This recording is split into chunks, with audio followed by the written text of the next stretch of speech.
You clicked it because you want to hear Bill Haney in his recent comments. He has called his son and fighter Devin Haney the face of boxing, but the timing is oh so bizarre. He called him the face of boxing right after they filed a lawsuit against Ryan Garcia and Golden Boy Promotions, Oscar De La Hoya's company, accusing that side, namely Ryan Garcia, of battery and fraud and unjust enrichment. Now, I'm the best in the business, and it's not even close. I made a video. It's a detailed video breaking down step by step what the lawsuit alleges. I will put a card at the end of this video, or you can search it on my recent videos column. Check out that video. That's really the first part of this series, I guess you could say. So you might want to get familiar with that. Now, I'll jump into in the next 1 minute what Bill Haney had to say and give you my thoughts. Make sure you guys follow me on social media. The best in the business. And it's not even close. So my Instagram, the link is in the description. Oops, I didn't mean to like my own post. Bill Haney calls Devin Haney the face of boxing after filing a battery lawsuit. So I made this graphic, and per usual, I will show you the receipts. So in a brand new article, Boxing Scene was the first one to really report on this. I'll put the link in the description. Ryan's side has just been met with this lawsuit, but this is what Devin's side has to say. Devin is a consummate professional. Ryan Garcia has shown no respect for himself, the business, or the sport. Devin Haney's father/trainer, Bill Haney, told Boxing Scene minutes after the lawsuit was filed in the U.S. District Court in Eastern District of NYC, New York, the venue where Garcia and Devin Haney fought at the Barclays Center in Brooklyn. And I highlighted it so you guys can see it even more clear. Also, you can go to my social media to, see it up close. Quote, Devin Haney is the face of boxing because he has challenged the franchise in many ways by working with multiple promoters, by crossing the sides of the street among broadcasters, and now he's challenging PED use.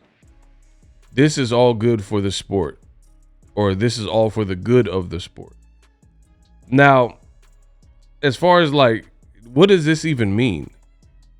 He's the face of boxing because he's challenged that's doesn't even really make sense. To be a trendsetter, other people have to follow suit. I know because if you look at this niche of boxing, I do things and people copy. I'll make a video about this. You could see there's content creators who bite and copy my whole little stream and schedule of videos. I'll put out video A, B, C, D, E. They'll put out the same videos. I'll style my thumbnails a certain way. They'll copy. I'll use certain lettering, certain fonts, certain coloring, certain letters white, certain letters yellow. Then other people copy it, right? That's what it is to be a trendsetter, right? Where you do something and you kind of set the tone and other people identify with that, resonate with that, and be like, man, that's working for him. Let me try it. So Devin is the face of the boxing because he's challenged the franchise in many ways. What are you talking about? Bill Haney is making it sound as if Devin Haney has done something that's groundbreaking that others are now doing, which I don't see. For example, Floyd Mayweather is a trendsetter, and he challenged the franchise, namely and most known for the Pacquiao fight, right? Manny Pacquiao, he said, take the test. I'll fight anybody. I just want it on a fair playing field. So nobody at that time was doing what Floyd was doing. right? People were even saying at the time, oh, Floyd, just fight him. Who cares if he's on something, blah, blah, blah. Fast forward to the future. Now people look at you sideways if you don't sign up for VADA or the drug testing, right? So Floyd is a true pioneer. This stuff that Bill Haney is talking about is Devin is the face of boxing because he challenged the franchise. What are you talking about? Then he goes on to say, by working with multiple promoters.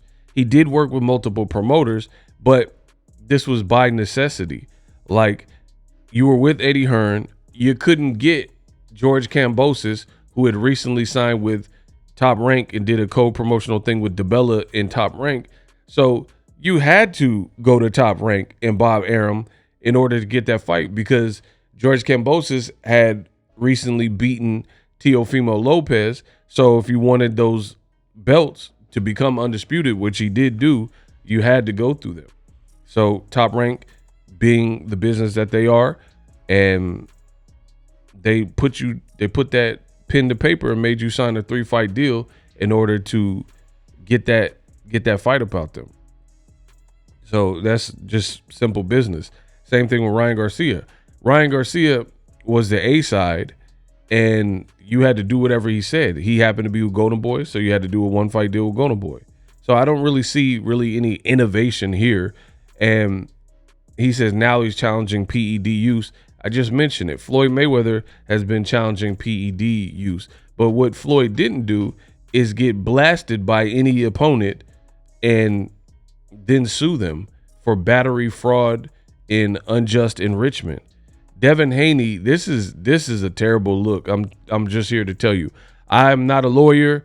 I am not the judge, jury, and executioner. So I don't know how this will play out. But just from what I'm seeing, we've never seen this where a fighter takes such a beating and is mauled and thrashed so much that months later, that's AJ, months later, they come back with paperwork and put that paperwork on you.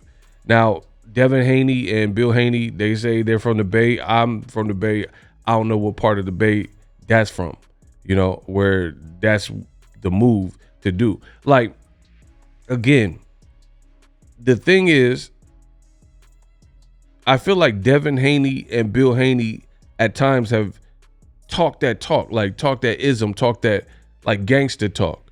Like, man, we mobbing, blah, blah, blah, like that. So if you do the tough talk, I feel like that closes the door to litigation, like if we're talking about some street code. So it kind of looks weird, to be honest, because Devin kind of wants to have the hip hop flair, but then you're a pro fighter with registered hands, and then you fight in the sanctioned fight. I get it. Ryan had Osterine in his system. That's why he's suspended, right? Nobody wants to feel cheated, but this just seems a bit much. You're saying Ryan shouldn't get paid now, and like, who are you? You already got the fight overturned. Ryan's in boxing jail, and then now you want more and more, which again, we'll see. We'll see how his case holds up.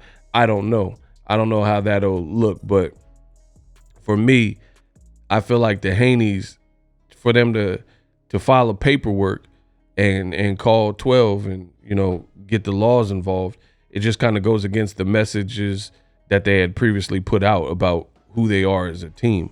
That's what I believe, right?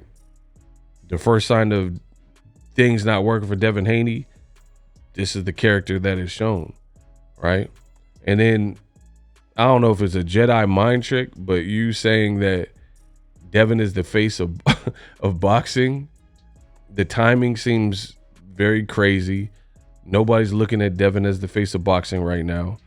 He had a good thing going, but bad decisions were made from all parties, not just Ryan Garcia. And I've went over that. No rematch clause, no rehydration clause, right? Agreeing to less money, but saying it's the Devin Haney era. All these things.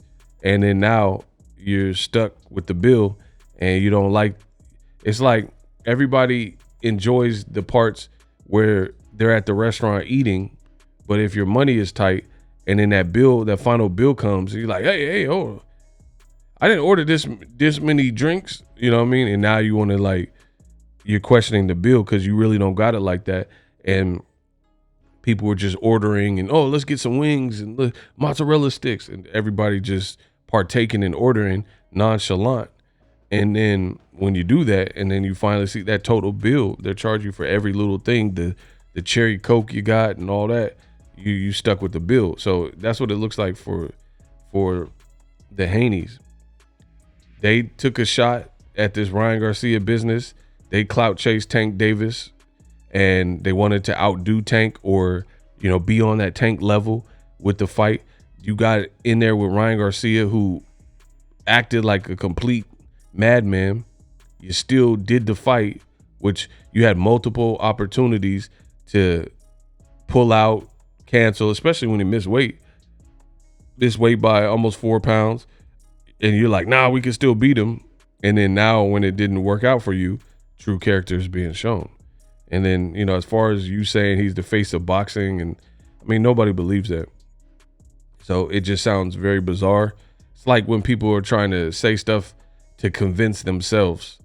Again, I don't recall a time where a boxer filed a lawsuit for battery. I don't know how you guys feel about that, but that just seems insanely weird, you know, that a boxer, like, I can understand maybe if somebody got jumped or stabbed or hit with a lead pipe or something, you know, you're like, oh, he assaulted me, they jumped me, because that's like multiple people and you know, got packed out or something. But this was a sanctioned fight. Nobody knew about the Osterine. The fight was greenlit. He paid you $650K or whatnot for missing the weight, and then now you're still itching and moaning about him missing weight and say, hey, no, we wouldn't have fought if we knew he was going to miss weight. What are we talking about? So it's funny. The Haneyacks, they're like, yeah, sue him. Good job, Devin. You're doing it. Teach him who's boss. I will be following this extensively. I can't wait, because the case, to me, and again, I'm not a lawyer, but it sounds a bit flimsy. It sounds real flimsy, the stuff I was reading in the complaint. But I will keep you posted. Subscribe. I am the best in the business, and it's not even close.